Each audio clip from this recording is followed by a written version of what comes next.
নিয়ে তারপরে ঢেলে আর এরকম রাখতে হবে। সবজি ডাল, তার জন্য সবজি কাটা হয়ে গিয়েছে। কি আনছো? উচ্ছে, কি বড় বড় শিম আছে।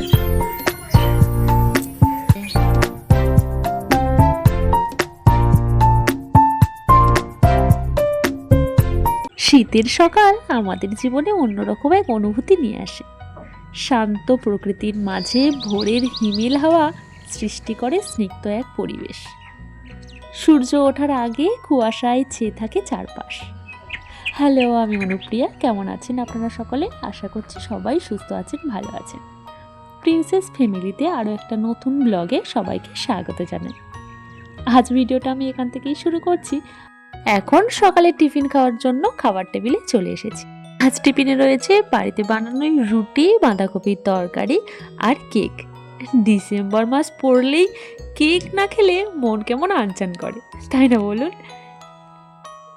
বছরের আর 5টা সময়ে যেমন জন্মদিন, বিবাহবার্ষিকীতে ক্রিম দেওয়া কেকের চাহিদা বেশি হলেও বড়দিনের মরশুমে কিন্তু ফ্রুট কেকের কদর বাড়ে। তবে এবছর জানেন, বাড়িতে এখনো পর্যন্ত কেক বানানো হয়নি। আচ্ছা, এই বড়দিনে আপনারা কারা কারা বাড়িতে কেক বানিয়েছেন আমাকে কিন্তু অবশ্যই কমেন্ট করে জানাবেন। চলুন এই কেকটা এখন কাটা কমপ্লিট করি। মা খেয়েছো একটু? হ্যাঁ, পাঁচ থেকে কেটে খেয়েছি। খা খা। টাটকা ছিল তো, রাখো এখন, থাক, পরে নিচ্ছে।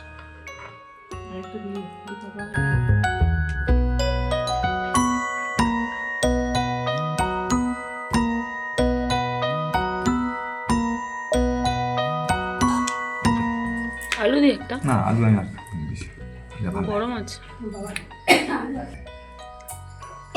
ঠিক আছে, খাও। দিয়ে দি বাবা। কি হলো মা? জল ভালো, হালকা জল খাও।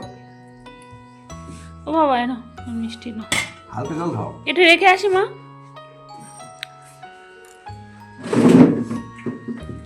কেকটা যা সুন্দর দেখতে হয়েছে, দেখো মনে হচ্ছে কেন খেয়েছি তো ভালো। চলুন এখন তাহলে টিফিনটা খেয়ে নিই। বাবা হাজবেন্ডকে দিয়ে দিয়েছি, আর এখন মা আর আমিও খেয়ে নেব। এটা কি দিয়ে ভাজাচ্ছে মা? লবণ এই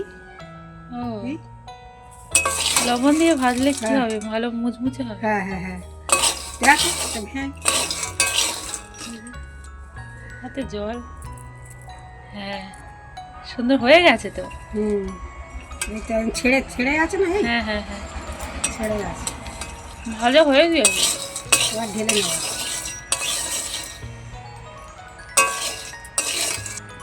একটা সুতির গামছা নিয়ে তার উপরে এটা ঢেলে, আর এখন এরকম ভাবে রাখতে হবে। হ্যাঁ হ্যাঁ, দিয়ে এরকম করে রেখে দিলে মুচমুচা হয়। বেশি আমরা সকলেই বাদাম ভাজা খেতে ভীষণ ভালোবাসি। টুকটাক ঘুরতে ফিরতে বাদাম ভাজা মুখে দেওয়ার অভ্যেস আমাদের বাড়ির সকলেই। তাই বেশি করে বাদাম কিনে এনে মা ভাজা করে রেখে দেয়। আর এই ভাজাটা ওই যে লবণ দিয়ে ভাজা করে একটা সুতির কোনো গামছা বা সুতির ন্যাকড়ার মধ্যে কিছুক্ষণ মুড়িয়ে রাখতে হবে। রাখলেই বাদাম ভাজাটা খুব সুন্দর মুচমুচে হবে। আপনারাও চাইলেই এইভাবে বাদাম ভাজা করে রাখতে পারেন। আর বাদামের সাথে সাথে আজ মা বানাচ্ছে বাড়িতেই চিড়ে ভাজা। শুকনো চিড়ে বাজার থেকে কিনে এনে সেটাকেই ভাজা করা হচ্ছে। চিড়ে বাচ্চা থেকে বুড়ো কম বেশি সবারই চিড়ে খেতে ভালো লাগে। দই চিড়ে, দুধ চিড়ে, কলা চিড়ে, দুধ চিনির সঙ্গে চিড়ে ভিজিয়েও খাওয়া যায়, যা খেলে অল্পেতেই পেট ভরে যায়। স্বাদেও দারুণ এটি। তবে শুধু স্বাদ নয়, চিড়ের স্বাস্থ্য উপকারিতাও অনেক। চিড়ে একটি পুষ্টিকর ও সহজপাচ্য খাবার, যা শক্তি যোগায়, পেটের সমস্যা কমায়, কারণ এতে থাকে আয়রন, ভিটামিন বি, কার্বোহাইড্রেট ও ফাইবার।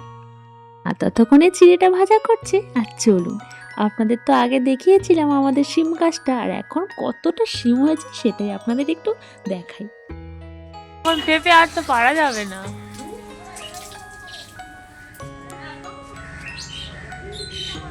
কি বড় বড় শিম হয়েছে। এদের হাতে লাগানো গাছে যখন ফলন হয় খুবই ভালো লাগে, মন ভরে যায়। যাই হোক, এখন তো আমাদের চিড়ে ভাজা প্রায় কমপ্লিট। দেখুন চিড়ে ভাজার গাটা কেমন একটা কুকড়ে কুকড়ে গেছে। এখন হাত দিয়ে এটা দেখে নিতে হবে যে মুচমুচে হয়েছে কিনা। দেখে নিতে হবে যে এই মুচমুচে হচ্ছে, ব্যাস এটা হয়ে গেছে।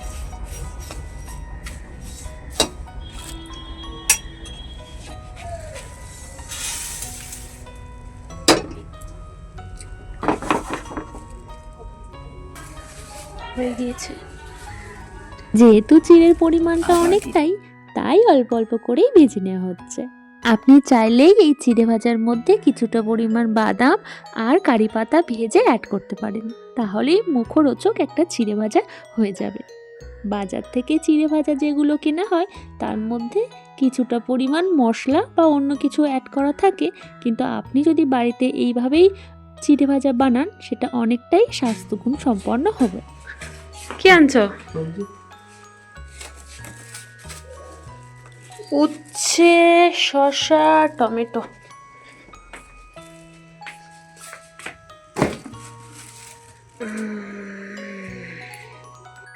ঠান্ডায় সব জড়ো সরো আছে, রোদ্দুরটাও অনেক কম। আজকে হবে সবজি ডাল, তার জন্য সবজি কাটা হয়ে গিয়েছে। পালং শাক, আগেই মাছটা কেটে দিয়েছি, মা মাছটা ভাজা শুরুও করে দিয়েছে, আর এদিকে আমি সবজিগুলো কাটছিলাম। এখন শুধু ওই চিংড়ি মাছটা কাটলেই আমার কাটা কমপ্লিট হয়ে যাবে। আজ বাজার থেকে নিয়ে এসেছিল তার মাছ। এটা যেমন সুন্দর রূপোলি রং আর দেখতে যেমন সুন্দর, স্বাদেও বেশ ভালো। এই শীতের সময় টমেটো, ধনেপাতা, কাঁচা লঙ্কা দিয়ে তার মাছের ঝাল বেশ ভালো লাগে।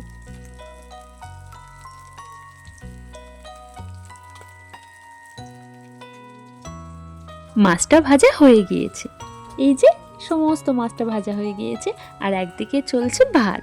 মা মাছের ঝালটা বানাবে, আর শীতের রং বেরঙের সবজি দিয়ে আমি বানাবো অসাধারণ স্বাদের সবজি ডাল। চচ্চড়ি হবে, তার জন্য চিংড়ি শীত তো বেশ জাঁকিয়ে বসেছে।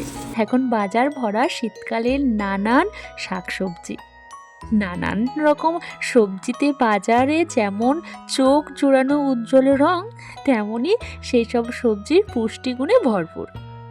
আমাদের প্রতিদিনের খাবারের বৈচিত্র্য আনতে সাহায্য করে শীতকালের সবজি। আর আজ আমি এই রং বেরঙের সবজি দিয়ে বানাবো অসাধারণ স্বাদের সুস্বাদু সবজি ডাল, আর রেসিপিটা আপনাদের সাথে শেয়ার করছি। আপনারাও চাইলেই এইভাবে সবজি ডাল বানিয়ে খেতে পারেন। ভাত বা রুটি যে কোনোটার সাথে এই ডালটা বেশ যায়।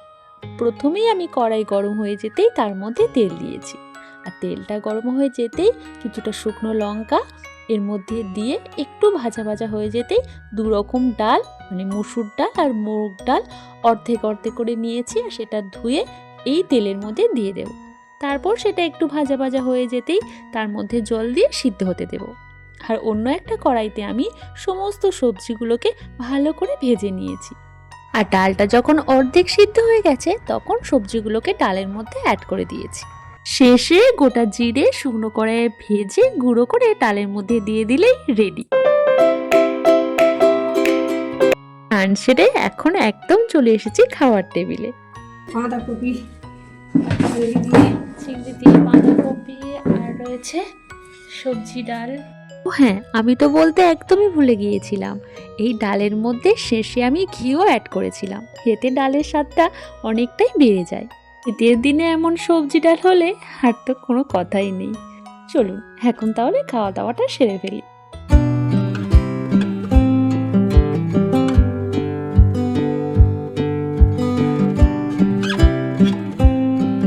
দুপুরবেলা আমি আর হাজব্যান্ড একটু বেরিয়েছিলাম দরকার, আর ফেরার পথে আমার পুরনো স্কুলে দেখলাম যে কৃষি মেলা আয়োজিত হয়েছে, তাই সেখানে গেলাম।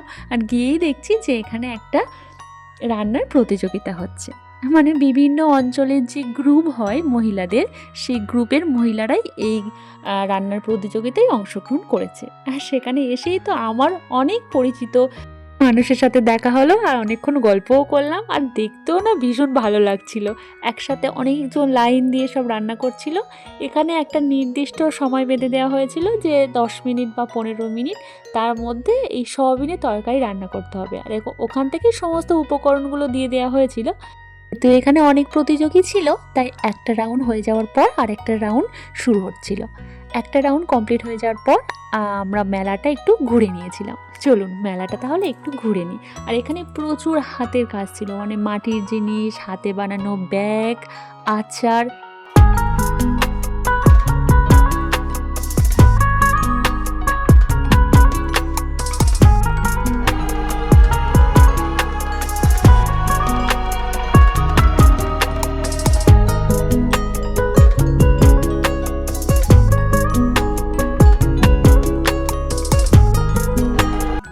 আমার ভিডিও যদি আপনাদের ভালো লাগে অবশ্যই একটা লাইক করে দেবেন, বন্ধুদের কাছে শেয়ার করবেন, আর ভিডিওটা কেমন লাগলো জানাবেন। আজ তাহলে আসি, দেখা হবে খুব তাড়াতাড়ি পরবর্তী একটি নতুন ভিডিওতে। আপনারা সবাই সুস্থ থাকবেন, ভালো থাকবেন, আর প্লিজ চ্যানেলটিকে সাবস্ক্রাইব করে আমার পাশে থাকবেন। টাটা।